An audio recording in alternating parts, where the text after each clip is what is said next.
A'a, Shehu an shigo kenan. Wallahi kuwa. Yauwa Shehu, dama ina so in tambaye ka. Ina jin ka. Wai me yasa kowa na shan guda ɗaya, amma kai kana shan guda uku? Ai mun yi alkawari da wasu abokaina guda biyu. Ɗaya yana ƙasar Indiya, ɗaya kuma yana ƙasar Rasha.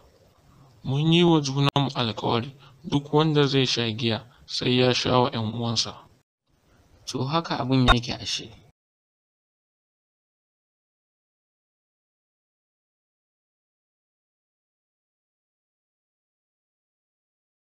A'a, Shehu ya na ga yau kana shan guda biyu, ba dai wani abokin naka ya rasa ba.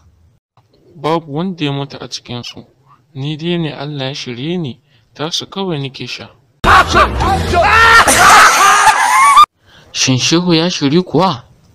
Ku rubuta mana amsoshinku wurin comment, sannan ku yi mana subscribe kuma ku danna ƙararrawa domin ko da yaushe muka ɗaura sabbin bidiyo za ta sanar da ku. Mun gode. Assalamu alaikum jama'a. Barka da zuwa wannan taro mai albarka wanda mai girma sarki ya haɗa. Yana so nuna muku irin baiwar da Allah ya yi masa a ɓangaren waƙa. Mai girma sarki bismillah. أعوذ بالله من الشيطان الرجيم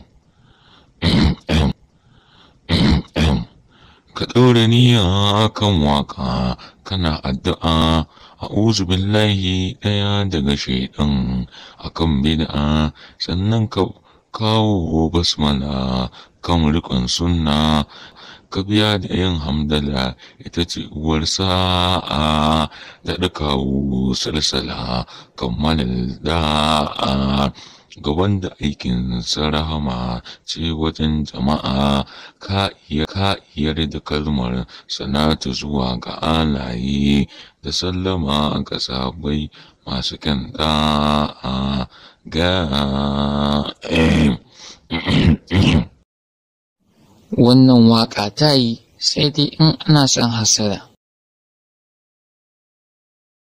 Allah ya ƙara lafiya da nisan kwana. Shehu baka sai komai ba. Ai ba komai. Shehu da magana bakinka, faɗi a ka ji waka. Abin da suka faɗa zan faɗa ko in faɗi zuciyata. Naka nake son ji. To sam babu azanci cikin wannan waka. Salaf take babu gishiri, kuma da a ce mutanen wannan gari masana ƙa'idojin waka ne da sai sun tafi yajin aiki saboda muninta. Ku kama man wancan shashashin shehu, ku kulle shi wata ɗaya. Tashi mu je tun kafin in zo.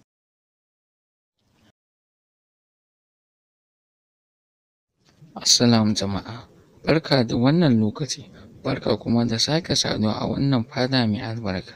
Yau ma dai mai martaba ya zo muku da wata sabuwar waka mai daɗin gaske wacce kowa ya ji sai ya ce ko na buga. Sarkin masana waka zai ji wannan sai ta yaba.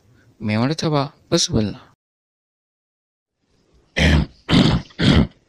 Muna gode Allah da ya samu inuwa, aminci da inci ba gushewa, to mulkin adala da ni'ima da yalwa da bauta da fitina da son zuciya. Aboki tafi nan ka saurari waka, tafa'in su wata sha'anin mawaka, jawabi na 'yan baka masu zalaka. Zauna ina saka. Zan koma inda aka fito da ni ne, saboda amsar baya ita ce a yanzu.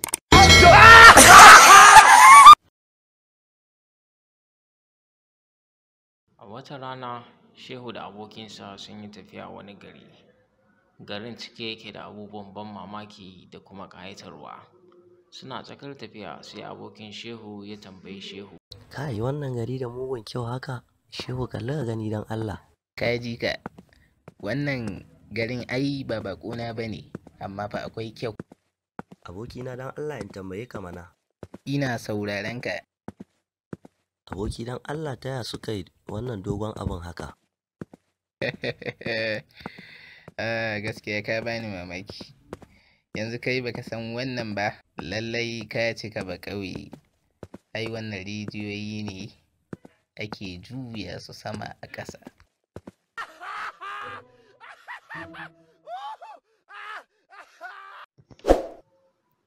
Ku danna mana subscribe da alamar ƙararrawa domin samun sabbin shirye-shiryenmu da zarar mun ɗaura. Mun gode.